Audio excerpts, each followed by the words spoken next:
Hello and welcome back with the Arty Mummy and a full-length tutorial on this lovely painting that I completed, and I hope you enjoy painting too. I did it alla prima with an impasto style, so it's in one sitting wet on wet with fairly thick paint.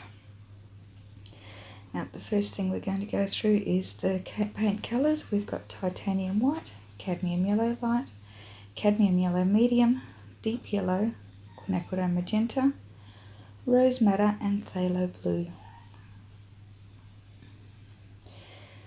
So the first thing we're going to do is to paint the canvas with extender medium. If you don't have an extender medium, it's okay to give it a light damping with water, and it'll also help to damp the back of your canvas with water, and that'll help to extend the wet time of your paint, especially if you're in a warm or dry environment, as I am. And we're going to begin with just staying with that nice big wide brush and getting some white area in with the titanium white, just putting on that nice and thick and working a little patch of it there for the lightest area where we're going to place the sun. Then with the cad yellow light, we're going to go top and bottom with that. And with that extender medium fresh on there, it's just going to glide on really lovely and thick and beautiful. Just let that glide on there. Let the paint mix on the canvas. Don't mix anything on the palette, just picking up some white and some yellow onto your brush. Just popping it straight on there. And we'll be going a few coats with the paint. We're going to begin with the brush and just get our general areas in, and then we're going to go over with a credit card, and then we're going to go back in with the brush. So don't stress yourself too much about how it looks just yet.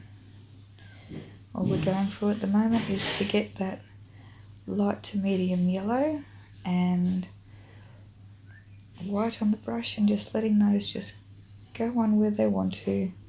I'm not worrying too much at all about it at the moment. Pull that diagonal down to the bottom right hand corner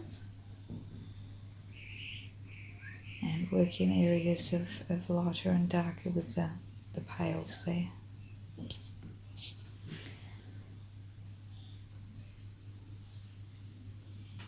I really love the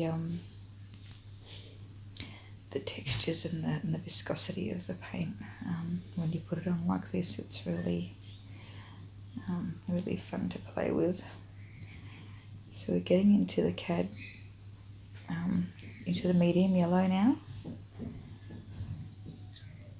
Just starting to bring a little bit of that in, a little bit higher up and into the diagonal and lower down, sort of on the horizon line there, or where the horizon line will be. You see, I'm just picking up one side of the brush with the darker colour and one side with the lighter. Just working our way through the yellows, beginning with the lightest and then going up. You're always bringing a little bit of either two different tones of yellow or yellow and white onto the brush to get all those beautiful variations in tone happening in a spontaneous way.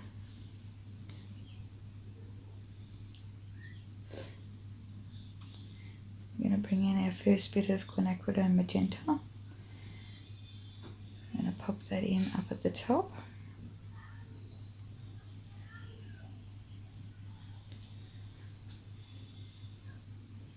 Just let that go right on there.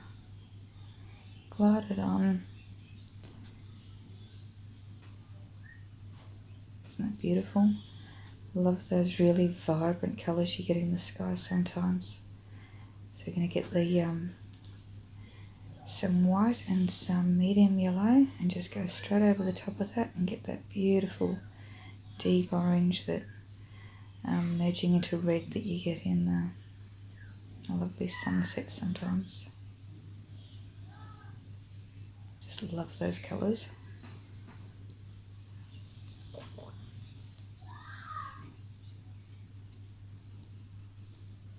And then same onto the bottom part there on the diagonal. We've got a few different colours on the brush and we haven't mixed them. I'm just going to put them straight on down there. So this diagonal here is establishing the front edge of the water, or the beach, I guess you could call it, of the lake scene that we've got going on here. You can see that I've got white and yellow and magenta all on the brush together. And I'm not over blending anything, I'm just popping it straight on there. Just letting all those colours happen as they wish.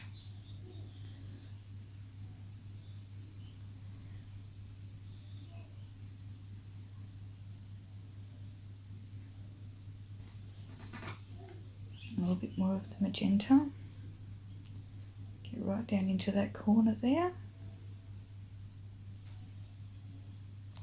Make sure you keep always plenty of paint on your brush. If you feel it's getting a little bit bright, you can bring some more of the yellow in. If you want to brighten it up a little bit, you can bring more of the red in. So this bit's reflecting the sky, and then I'm going to have a little bit more of that highlight come into it. So pulling more of the yellow down into that corner as we work our way off to the left. Now we're going to pop the horizon line in, decide where that's going to be, and we're going to go straight from the top edge of the orange on the left in a straight line across the canvas. So now I've decided where that is. I'm picking up the first bit of the phthalo blue. I'm going to go straight over the top of that mark there. Which was a little bit challenging from the angle I'm working on so that you guys can see. But we'll get that nice and straight as we continue on. Now you can use a credit card or a piece of cardboard, a piece of plastic. I've got an old license. And we're just going to pick up some white again. We're going to go straight into where that sunshine is.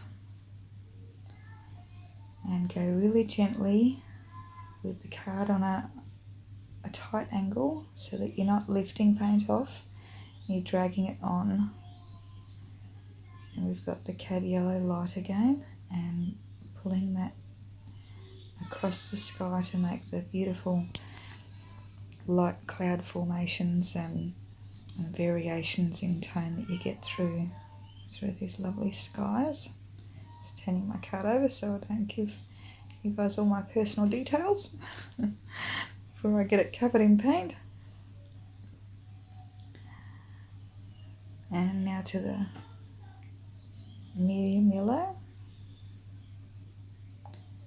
Working our way again through the same kind of process but with the credit card. We can work our way from the lighter to the darker and into the reds. Just let those colours blend and merge. And using the card in this way, you get all those lovely, slightly more defined variations than you do with a brush. It just gives it a beautiful texture and more of a organic randomness about the mark making. It makes for such a beautiful skyline. Now we're picking up the phthalo blue and we're going to fill up that top corner there that we've left bare so far. Just make sure that we've got plenty of paint on there so that we can drag it along. Now depending on whether you're working on canvas like I am or canvas board, I found that it didn't go quite so easily onto the canvas where the wood frame is underneath. So I'm just having to play with a little bit more there just to get the coverage. But once that I've got that on there, that's it goes on quite well. And this is also a really great way to kind of not get mud. So it's almost impossible to over blend it like this. So you get those beautiful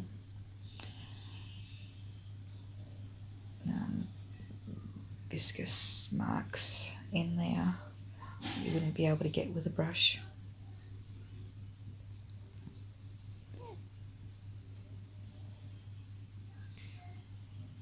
I've just wiped my card off a little bit, still leaving some of that blue on there, and bringing some cloud formation down into the sky a little bit.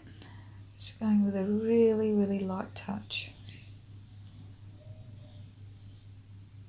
Just dragging across really gently and letting that paint have a mind of its own.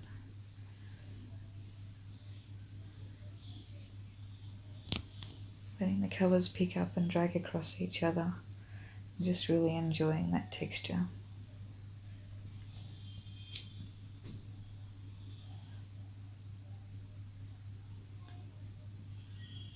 We've got some more yellow.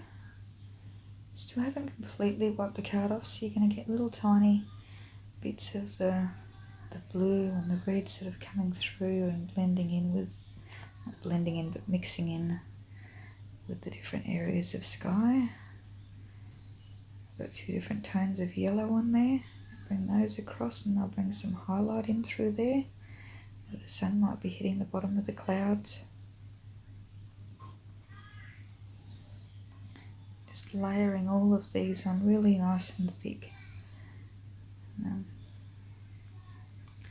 As I keep saying, getting all that beautiful viscous texture and really playing with it.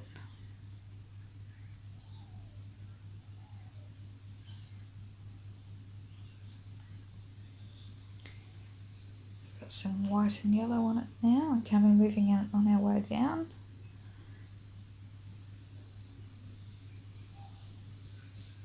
Just almost got that card level with the canvas and just dragging across. If you feel like you've picked up a bit too much white or a bit too much red somewhere, you can just grab a bit more paint and go over it again. There's no right or wrong to it. There are no two sunset skies that look exactly the same. So when you're doing yours, just really have fun. And don't worry too much. As long as you sort of maintain that general gradation in tone, you can pull some clouds and some light and some dark even across where your sun is. And if you find that you covered it up a bit too much, you can grab some white and pop it back in there. And so there is no right or wrong. It's just having a feel for it and seeing what happens when you drag that card across with all that beautiful paint on it.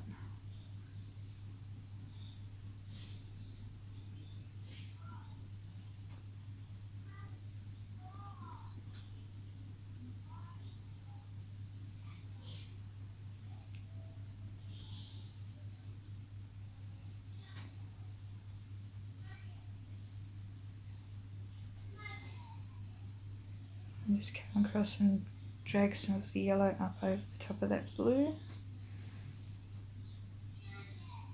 just to soften that edge a little bit. Bring those beautiful colours up a little bit higher, but try not to muddy that corner too much. So don't overplay with it, or you can still get mud even with the card.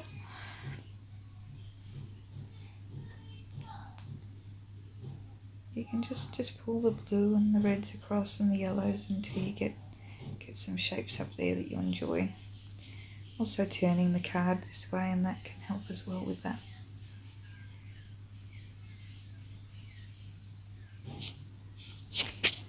I'm going to go down into the bottom corner, get some of those darks down in there to balance it out and create the shoreline.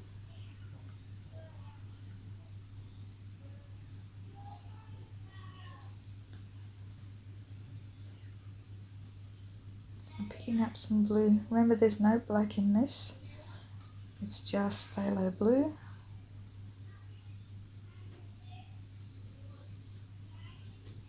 Nothing so harsh as as black. It's all beautiful.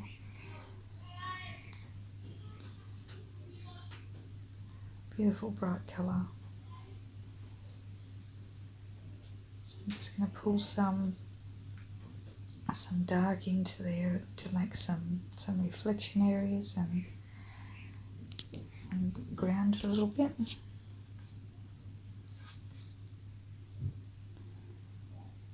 And then we've got our rose madder. Pull that in there as well.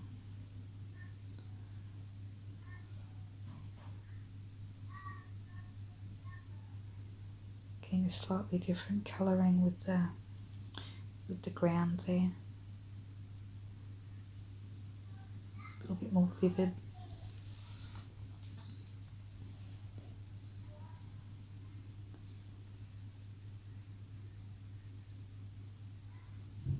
Just pulling those colours across a little bit to make sure that I get good coverage on the canvas.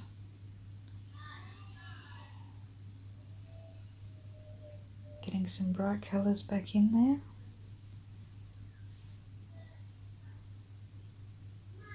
Just allowing those colours to sort of dictate how that goes along with how I'm manipulating them. So it's partly planned and partly letting it do its own thing. So now I've got all that lovely thick paint and texture on there. I'm going very, very lightly with a large soft brush, like a mop brush, and I'm picking up some white and just dragging that across the sky and into the water. Get some of our lovely lights, contrast, and add some drama. Again with the yellow, just building it in layers.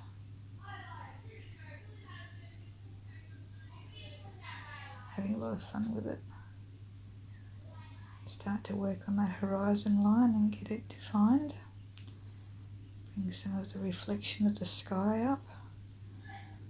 Get some of the softer blends happening for the water so that we get that lovely reflected look.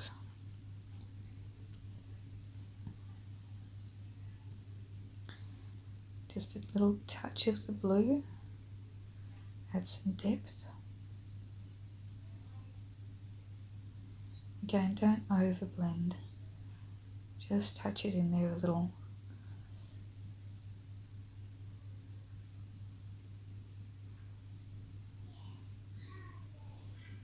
And getting that angle to come down in that triangle shape. We'll draw your eye back into the canvas towards the centre or the centre left, and really bring you into the painting as a viewer.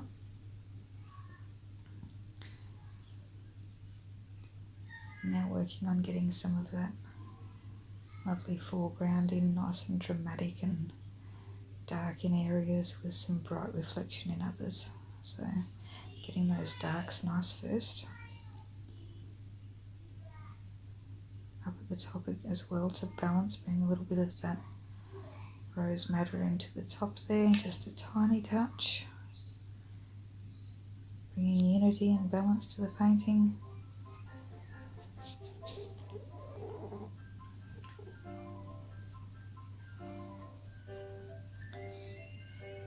Bringing some of that beautiful drama in as well.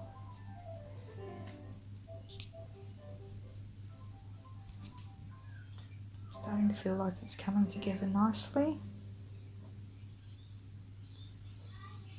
Rose madder just brings that extra bit of oomph to the colours. I really love it.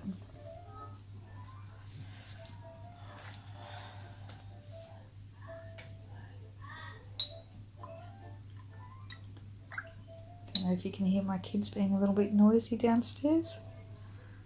They're having a fun afternoon.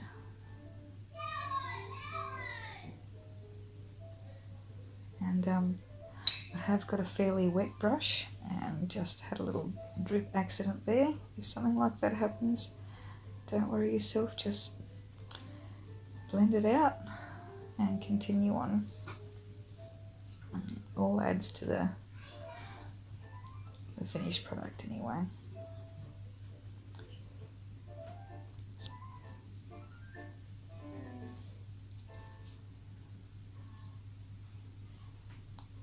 Just going to bring a little bit of that red in underneath there to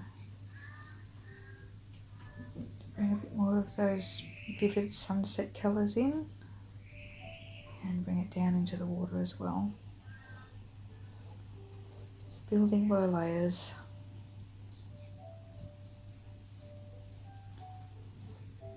Bring the light back in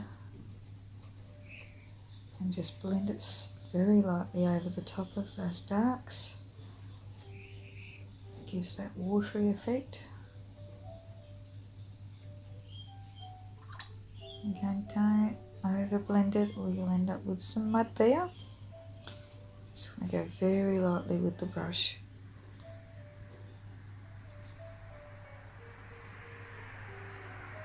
Very gently. Lots of paint on your brush and plenty of moisture.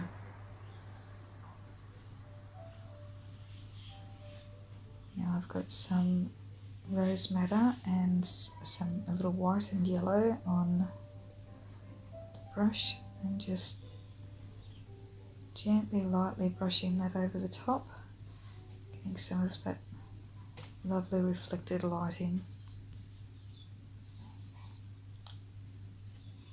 Same again with the oranges and the deep yellows. Don't over blend anything, just layer it on top and see what comes out with a very gentle brush that's well loaded. And I feel like I'm repeating myself a lot here, but it's very much a repetition of the same principles, and just building the painting layer on layer, wet onto wet, adding the paint thickly and letting those textures come out, and that's how we're getting this lovely effect of depth and light to happen. If we were going thinly with this paint, it would be drying and lifting and being really, really difficult to work with. So that's one way that you can work with acrylic paint and get it all done in one sitting, and not have to worry about drying it in between coats and or having your paint half drying on you before you finished and having it lift off and do all sorts of nasty things that we don't really want. You can just keep on for a limited amount of time still, but you can keep on just sort of building into those layers and adding colours, and even in a little while when we start to do trees, to a certain extent we'll be gouging into it and just building all that beautiful texture.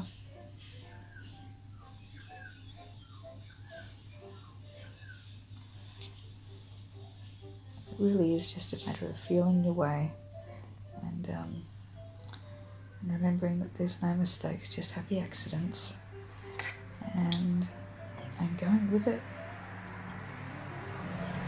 I love that you'll never get two paintings exactly the same that way, ever.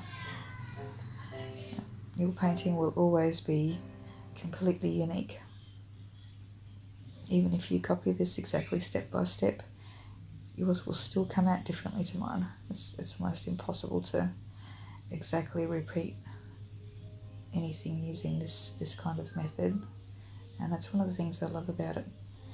It'll have its own personality and its own unique texture and feeling, and everything about it will be slightly different to any other one that's painted from this tutorial. That'll be your very own,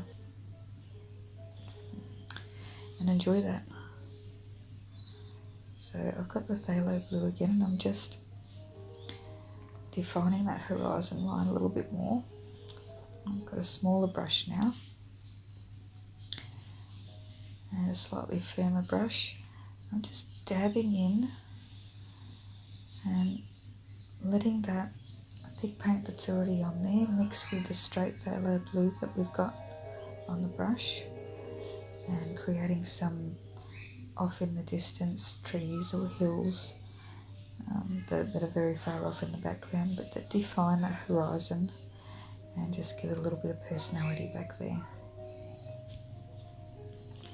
Just little dabby strokes.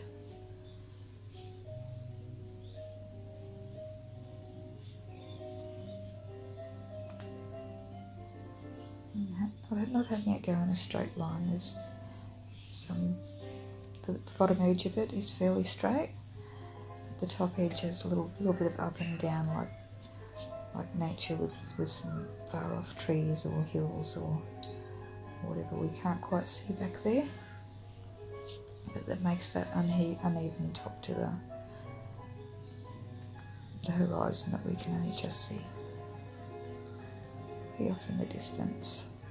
Now we're going to pop the first tree in. Just decide on a spot and go up.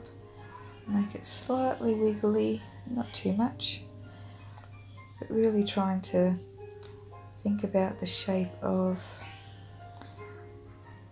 your sort of dead trees that have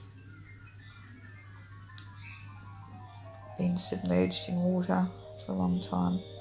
We see quite a bit of that in Australia, where places become inundated sometimes once every couple of years. So some trees might grow and then they get a bit waterlogged and they die off, and you're left with these almost eerie looking lake areas that have these bare branches and old wood standing like sentinels. I think there's a certain kind of beauty to them as well.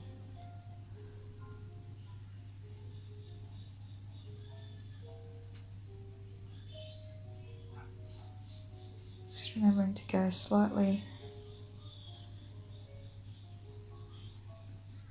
thicker at the base and more gently to get a finer line at the top.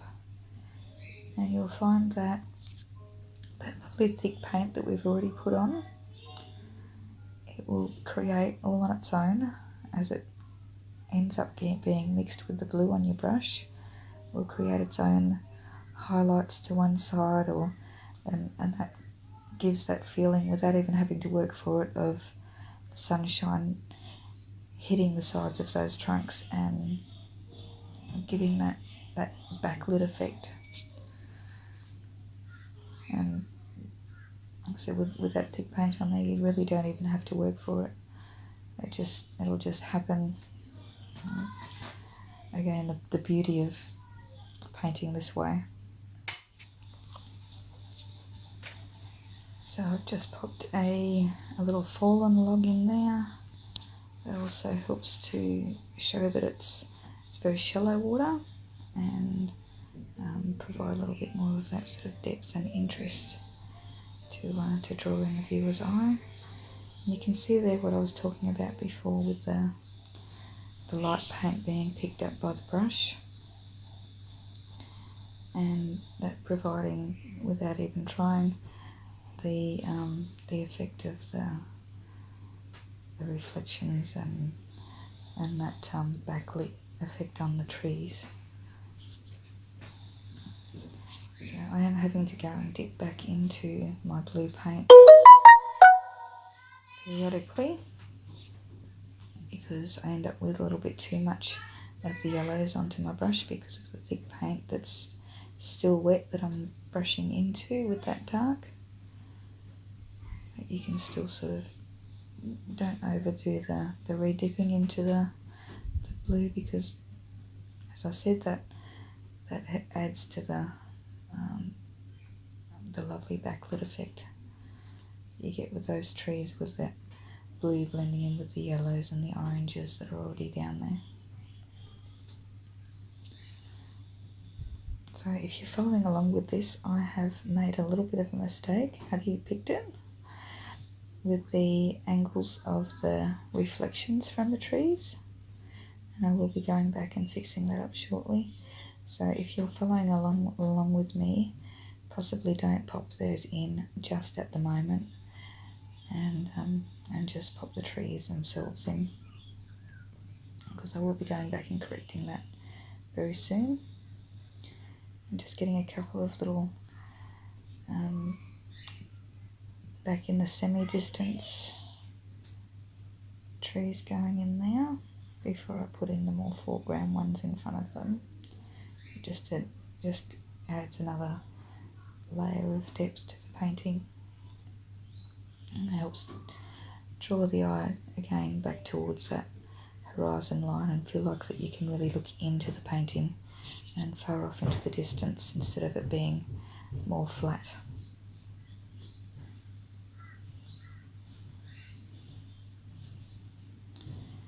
Really happy with how this is coming along at the moment.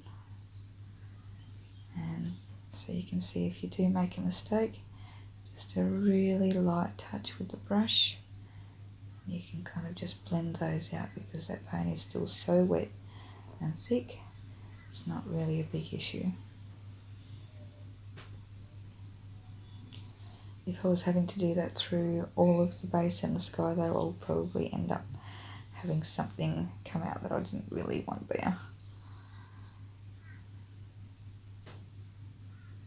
Just getting a little bit more dark into that water there, add a little bit more shadow.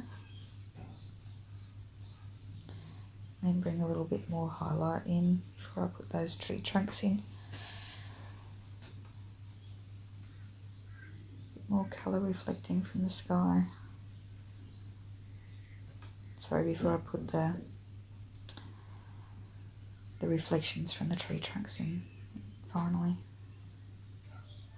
Just touching up a couple little bits of colour that I'd like to add in now.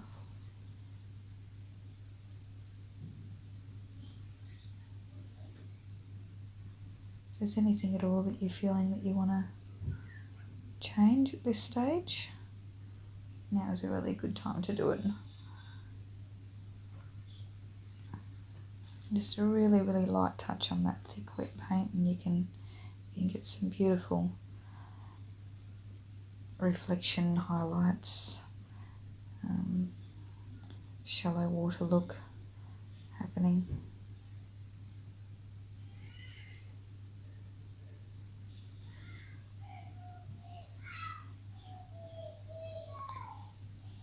Just a really, really light touch.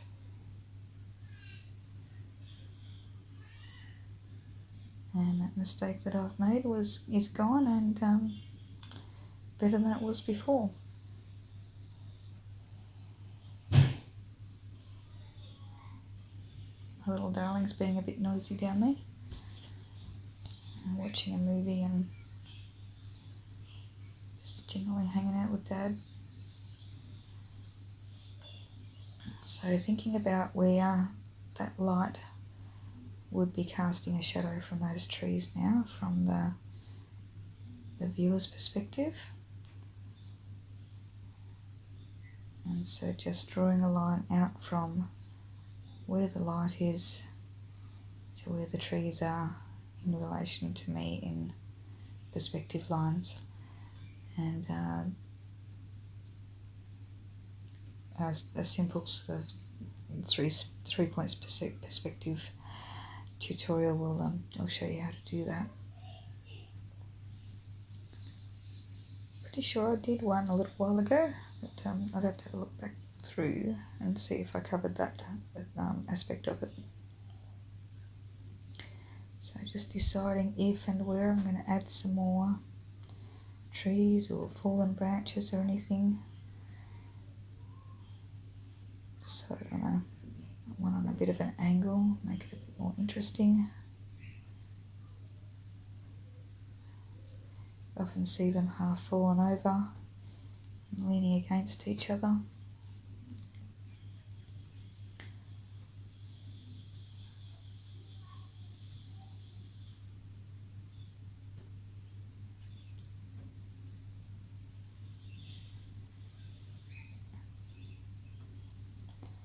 So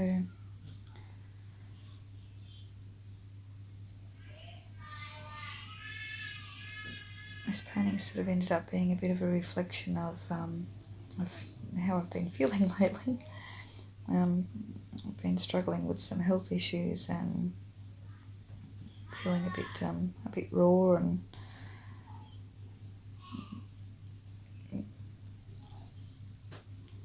certain health conditions can make you feel a little bit lost and a little bit lonely while you're first getting them sorted out.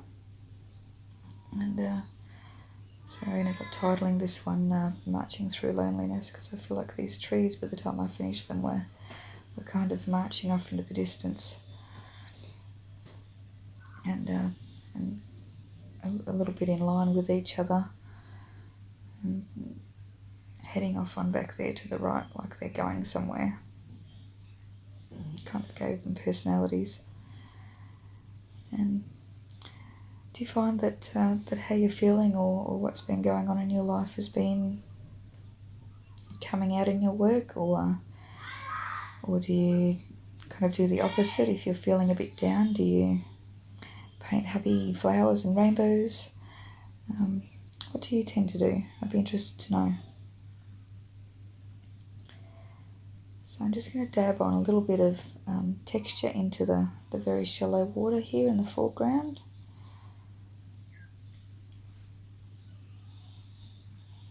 Some little pebbles and rocks, and just show that it is a very shallow water, and branches are laying on the ground, but the reflection's there still.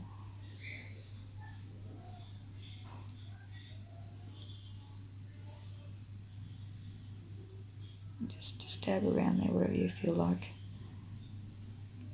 If you feel like anything needs a little bit of a touch up, like maybe straightening up on the horizon line, or an extra little bit of shadow, now's the time that you get that in there. That dead branch on the ground, giving a little bit more detail, just getting those finishing touches in.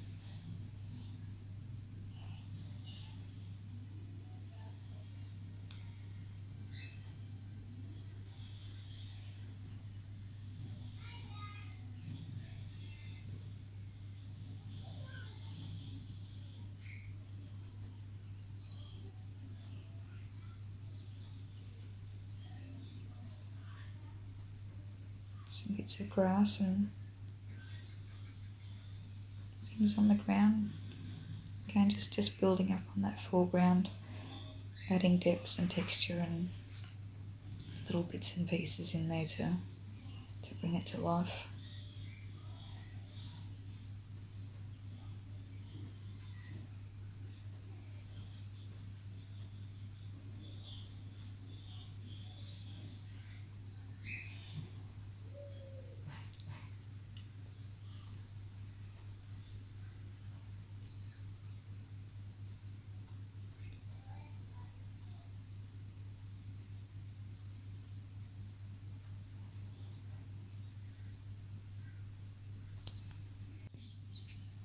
Now just looking at this and seeing if I like the composition. I feel like there's a tree missing. I just want to add one more in to give it a bit more balance. And it's really important to be able to stand back and have a look at your painting and ask yourself questions like, is the composition right? Is it drawing my eye where I want it to be drawn? Is there anything that needs to be fixed or added to make me happy with this painting? And it's very important to develop that self-critical analysis skills as you develop your painting and your painting style. So I'm just adding one more larger tree in here, and that really adds to that effect of feeling like they're kind of marching off there, giving that feeling, almost surrealist feeling actually, that I was kind of going for in the end there.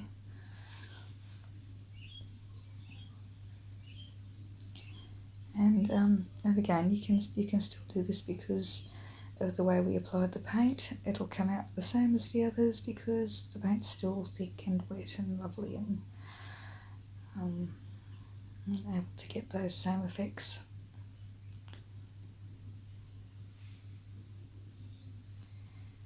Just adding that shadow into the bottom.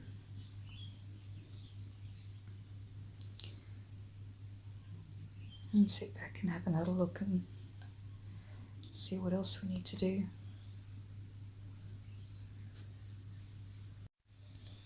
And with that in mind, I've just decided to add a little bit more texture to the ground, a little bit more sort of fallen branch and debris, and maybe a few grasses and pebbles and bits and pieces. And then sit back and have another little look at it.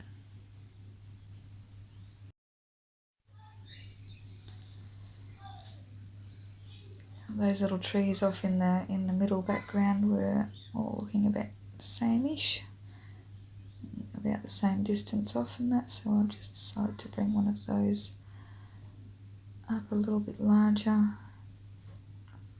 bringing it slightly further forward and giving a little bit more detail.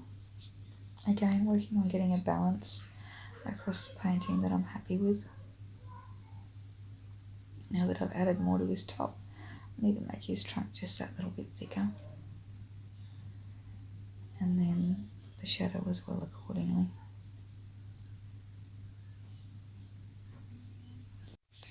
And if you get a tiny touch of paint somewhere you don't particularly want it, you can always just touch it off. Now I'm going to go back in with some of the dark phthalo and just really solidify the trunks of those trees, make them nice and solid and grounded. Get some of the deeper shadows and make sure that they're really in there nicely rather than it being a bit wishy-washy. I always say save your lightest lights and your darkest darks for the end of your painting, and you can't go too terribly wrong.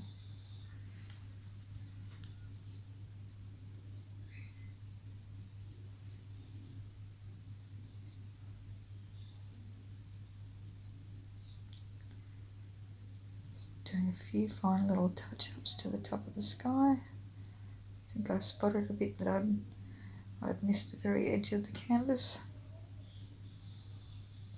That's another thing that's really important to do, is to, as you're finishing a painting, look over every inch of it. Is there anything that looks unfinished or unresolved in the painting? Is there anything that you'd like to change now while it's still wet and still going to have the same qualities and not look like an afterthought? Because to do a true Alla Prima painting, you want to have it done in one sitting, wet in wet. And I think I'm pretty happy with that now. So if you've enjoyed watching, please like and subscribe, and I'll look forward to seeing you next time. Bye bye for now.